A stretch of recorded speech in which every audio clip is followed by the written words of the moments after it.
दाहिने साइड आ जाए। बनते जी और जोर बोलो, भगवान बुद्ध के,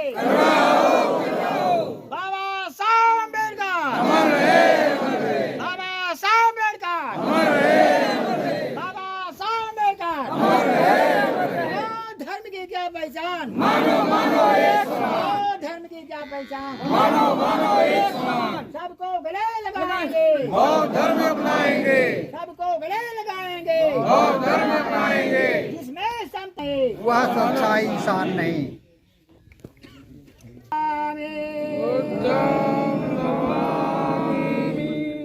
धम्मं नमामि, संघं नमामि। एक बार बनते जी के लिए करिए, भीमराव नमामि, बुद्ध नमामि, धम्मं नमामि, संघं नमामि, भीमराव नमामि।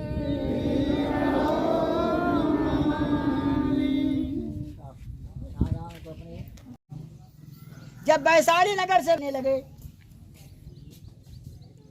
और उस समय वैशाली से भगवान बुद्ध चले थे तो उसमें सूखा पड़ा था और लोगों के मनसा थे कि भगवान बुद्ध अगर आ जाएंगे तो वैशाली नगर में बरसात हो जाएगी, ऐसा लोगों का मानना था। तो लोगों ने कहा कि भगवान बुद्ध को यहाँ पर लाया जाए। उपाली जो है उसको तैयार किया गया, उपाली वहां से चले और जब भगवान बुद्ध ने सोचा कि बहुत दिन हो गया कि वैशाली नगर में नहीं गए तो उधर से वो चलने लगे और रास्ते में आकर के दोनों से मुलाकात हो गई।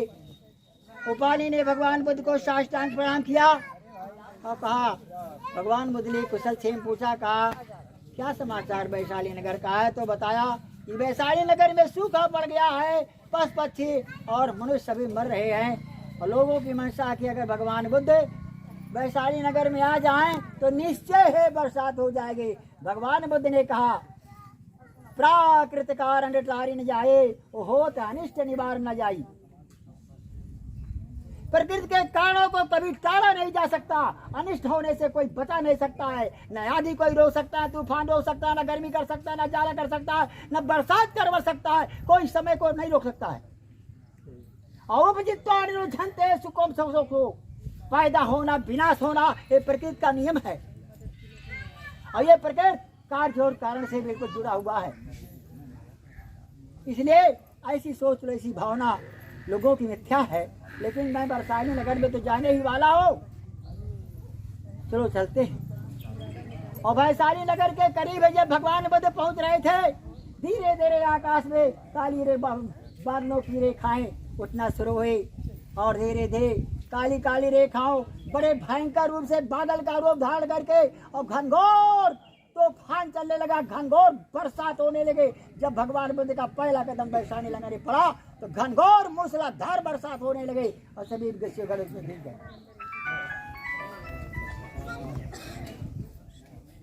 जब भगवान बुद्ध वैशाली नगर में पहुंचते हैं, वैशाली नगर के लोगों ने सोचा कि ये बरसात भगवान बुद्ध के आने से हुई है, इसलिए सभी लोग भगवान बुद्ध का ऐसा स्वागत कभी भगवान बुद्ध का हुआ नहीं था जैसा आपकी बार हुआ। लेकिन भगवान बुद्ध ने वहाँ के लोगों को सुंदर धम्म का ज्ञान दिया और जब वहाँ से कहा कि अब हमसे वैशाली से चलना चाहिए तो अपना भिक्षा पात्र उन्होंने वैशाली नगर वालों को दे दिया और कहा, ये मैं आप लोगों को सप्रेम भेंट के रूप में ये अपना भिक्षा पात्र आप लोगों को दे रहा हूँ और इस भिक्षा पात्र को आप लोग रखिएगा और इसके स्थान पर एक सुंदर बुद्ध विहार का निर्माण कराना, जिससे धर्म का अग्रिम विकास की कार्यवाही हो सके वहाँ से। और चलने लगे और कहा कि आज के 2 महीने बीत जाने के बाद मेरा भी निर्माण हो जाएगा। वैशाली नगर के लोगों के आंसुओं की धारा रुक चल पड़ी और कहा, हे तथागत, आपके साथ दुनिया में हमारा कौन होगा? अब कोई न रहा, हम लोगों का प्रेता कोई नहीं रहा जो हम लोगों को अच्छा ज्ञान और अच्छा ध्यान दे करके और धर्म की बात बता करके हमारे अज्ञानता को दूर करने का काम करेगा। आप तो इस हमारे लिए सूरज के समान रोशनी दे करके हमारे दिल के अंधकार को मिटा करके हमको प्रकाशमान बनाने का काम किया है। हे तथागत, आपको बारंबार वंदनामि है, नमन है, नमन, ऐसा लोगों ने कहा। तो जो भगवान बुद्ध ने बताया कि उपजित्वा निरोधन के तू को पैदा होना, उपजित्वा उपजना, उपजित्वा उपजना, पैदा होना, निरोधन तेज और उसका विनाश हो जाना, ये प्रकृति का नियम है। इससे दुनिया में कोई माई का लाल काट नहीं सकता।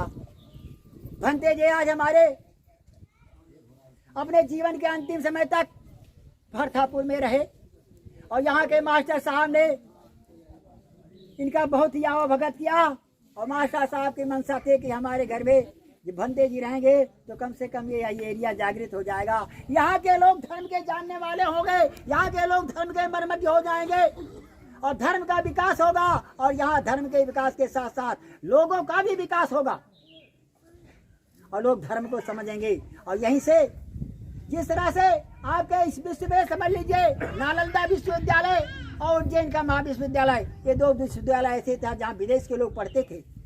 लेकिन भगवान बोल तो जापान नहीं गए थे, अमेरिका नहीं गए थे, लंदन नहीं गए थे, तिब्बत नहीं गए थे, लेकिन इनका धर्म विश्व के कोने कोने में फैल गया। कैसे फैल गया? वहाँ के लोग, क्योंकि वहाँ पर नालंदा में ऐसी पढ़ाई होते थे कि जहाँ पर जो विद्यार्थी पढ़ता था वो धर्म गुरु बनता था और श्रेष्ठ ज्ञान रखता था, विश्व के बारे में ज्ञान रखता था और महान ज्ञानी रखता था, महान ज्ञान रखता था। तो वहाँ से जितने विद्यार्थी अपने अपने देश में पढ़ करके गए, वहाँ जाकर धर्म को अच्छी तरह से लोगों ने बताया और धर्म को सिखाया।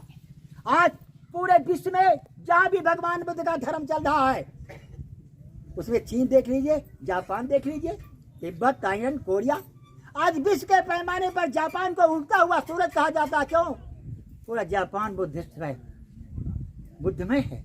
वहाँ के लोग बुद्ध की आराधना पूजा करते हैं, वंदना करते हैं और बुद्ध से कुछ मांगते नहीं हैं। लोगों का मांगना है कि लोग अपने भगवान से मांगते हैं कि ये भगवान हमको धन पूर्ण लक्ष्मी धन धाम और वैभव से भरपूर कर दीजिए। लेकिन जो बुद्ध का उपासक हो जानता है हम क्या है, बुद्ध के सिद्धांत पर चलने वाले, बुद्ध की बातों को मानने वाले, उनके धर्म के अनुसार चलने वाले हैं, उनके धर्म का निरूपण करने वाले हैं और उनके धर्म को बताने वाले हैं। तो जैसा जिसको ज्ञान है, जैसा जिसको धान है, वैसा उसका सम्मान है। ज्ञानवान धनवान, ज्ञानवान धनवान है और अज्ञानी परेशान। ज्ञानवान धनवान है या अज्ञानी परेशान। और जो चाहो धनवान तो हो प्रज्ञावान। तो दुनिया में अगर किसी चीज की जरूरत है तो नॉट गॉड संग्राम सिंह राय आप आगे हैं, माय डियर फ्रेंड। आप भी समाज के लिए बहुत कार्य किया है आपने अपना जीवन इसी को समर्पित कर दिया।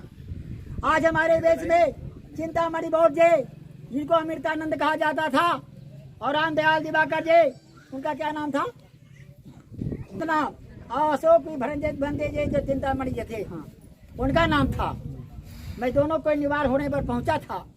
इन्होंने अपने जीवन को इस धर्म के लिए और बाबा साहब के लिए, बाबा साहब के बताए हुए सिद्धांतों पर चलने के लिए अपना घर बार वगैरह त्याग किया और लोगों के बीच में जा करके गीत गा करके और स्पीच दे करके लोगों को बताने और सिखाने का काम किया। खुद चले और सब लोगों को चल करके और आगे निकल गए और अंत में समाज को दिशा दे करके यहाँ से निर्वाण को प्राप्त हो गए।